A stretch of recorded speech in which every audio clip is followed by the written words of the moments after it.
Hey y'all, welcome back to our channel. So today we are going to be planting some tomato seeds and different type of peppers. We have yellow peppers, red peppers, orange peppers, and this isn't labeled. I'm assuming this one is green peppers, but we'll really know once they actually grow. So in this bucket we have seed starting mix, and this brand is Jiffy, natural and organic seed starting mix. Now in a pot we warmed up water to mix in here with the seed starting mix.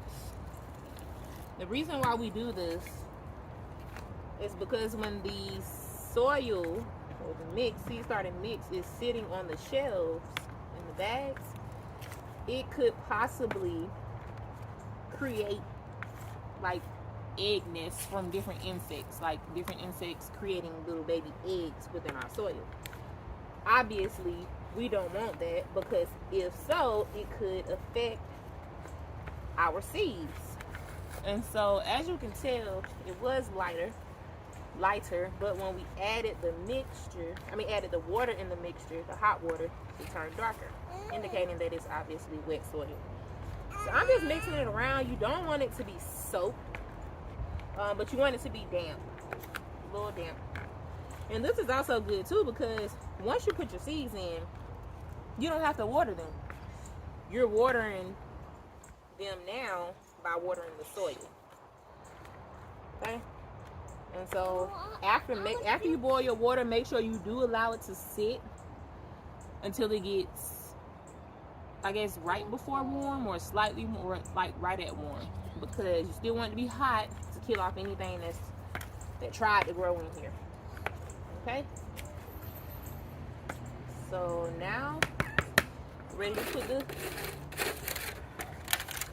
I'm gonna break this in half. It looks like it's designed like that, into twos. This is a sale of, This is a sale of 72. This is a tray of 72 cells.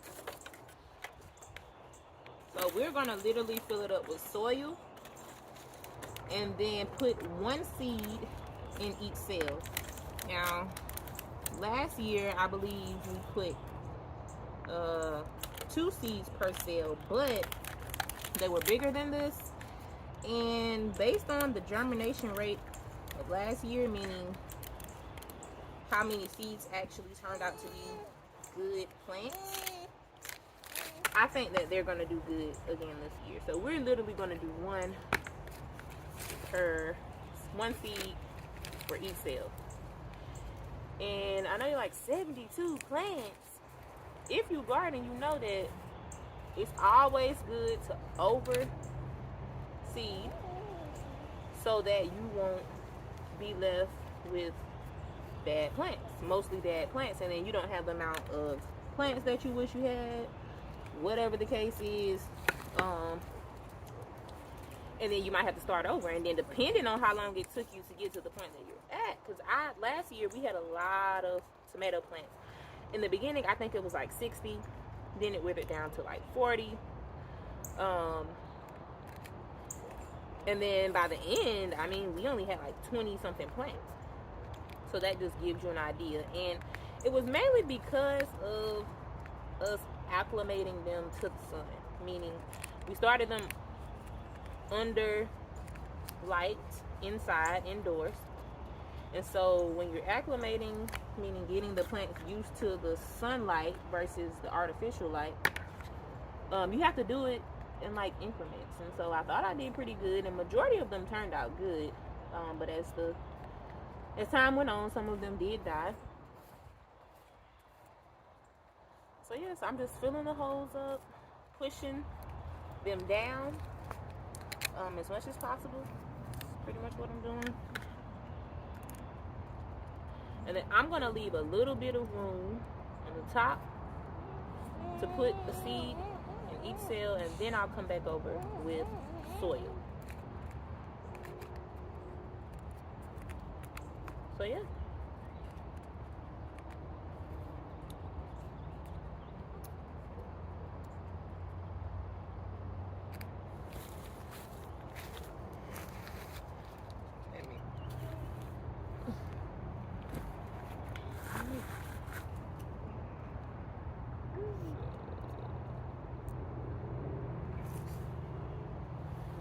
Okay, so now we have all of our cells full of the seed starting mix. And now we're gonna go ahead and put our tomatoes. Last year we grew Roma and cherry tomatoes. We had a hard time with the Romas. The cherries were just a lot easier for us. I think the Roma tomatoes were having some type of calcium issue that it seemed like we got under control at the end, but it didn't do how we wanted it to. So I'm just putting the seed directly in the middle.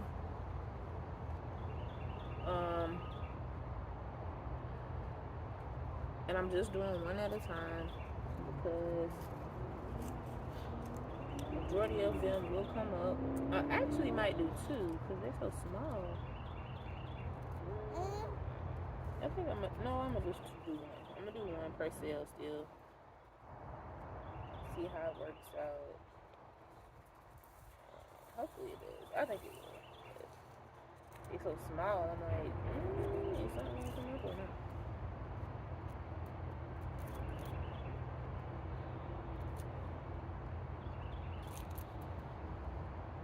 So make sure you take your time and do this when it's not windy outside. I've had seeds fly out of my hand.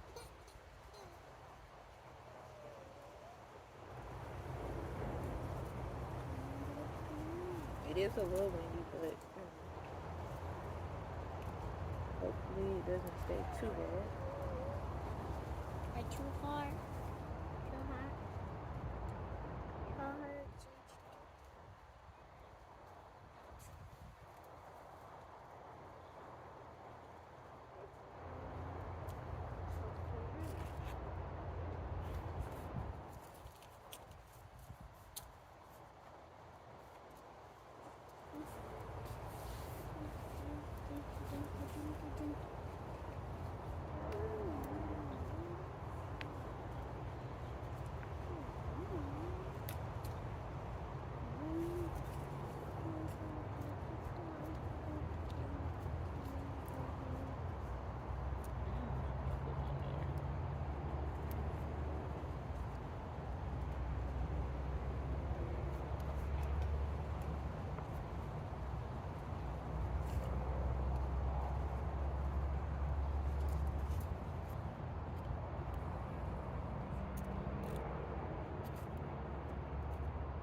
Alright, so all 72 seeds have been planted.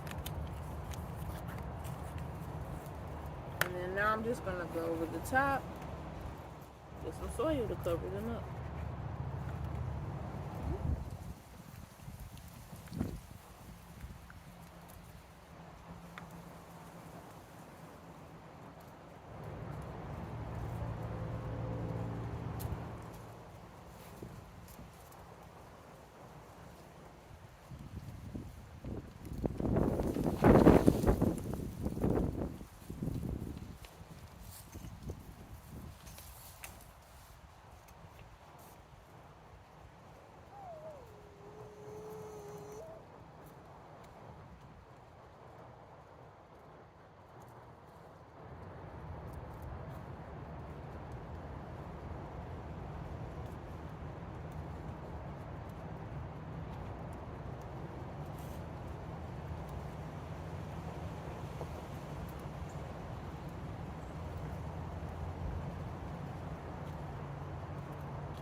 I throw all the little sticks out that come in the soil because I just don't want it to affect the seeds when they're trying to grow. And I don't want it to like shift the soil or do anything. These cells are too small. If it was a big pot, I wouldn't care, but for these small cells, just filling it without the sticks. Small little sticks, that's twigs, whatever you want to call them.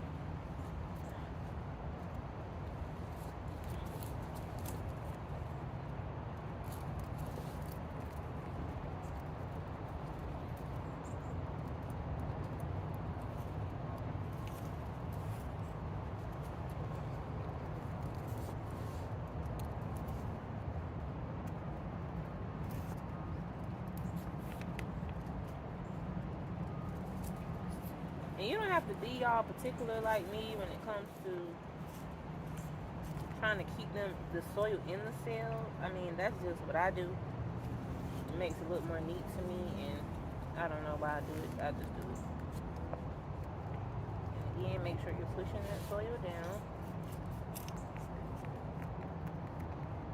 You don't want to do it too hard, but you want to push it down to make sure that the cell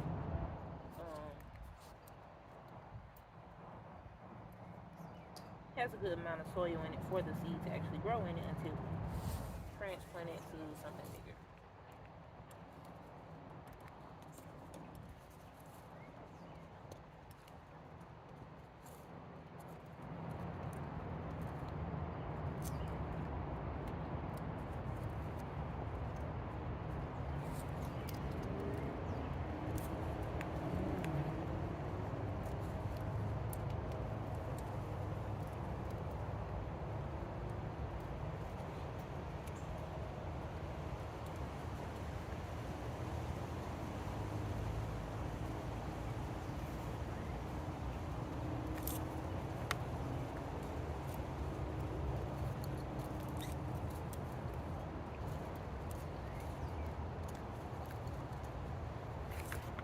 Put a little bit more soil in these so it's a little low.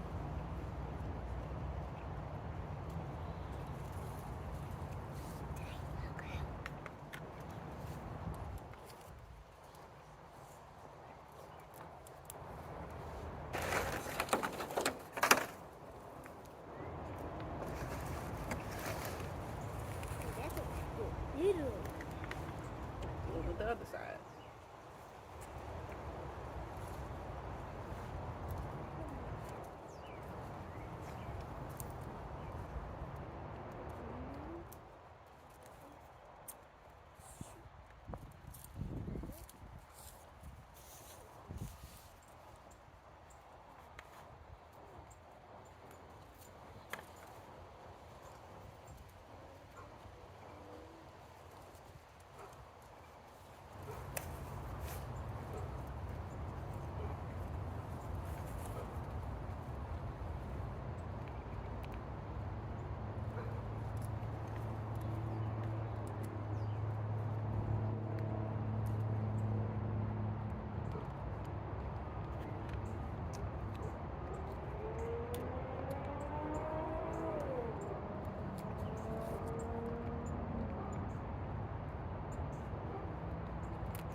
So we filled all 72 cells with the soil and we planted our seeds for the tomatoes.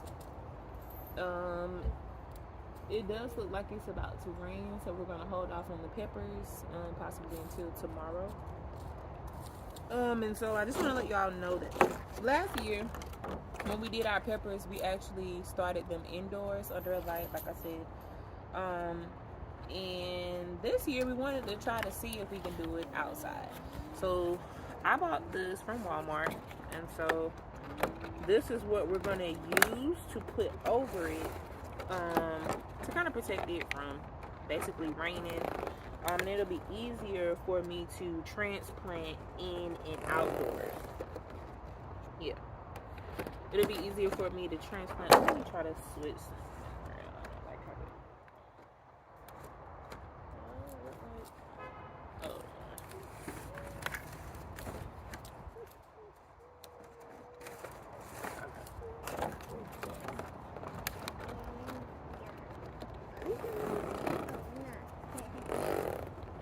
So I guess it didn't really snap, but I was expecting it to snap. I'm not sure if I'm doing it, but I'm going to use this and leave this outside, and basically let the tomato seeds start on their own in here, so that we don't have to get them acclimated to the sun, and then they'll already be used to it. I'm very anxious to see how this method will turn out, because I know that the indoor lights is very effective. With the lights, we also used heating pads until the plants started sprouting. Now, we actually did peppers on it. We started some hot peppers on the inside, and because my light bill was higher than I expected, that's why we're doing this. Okay, so to make sure it gets, we don't have to worry about it getting acclimated to the sun, and we don't have to worry about a high light bill. So yeah, we'll do the peppers tomorrow.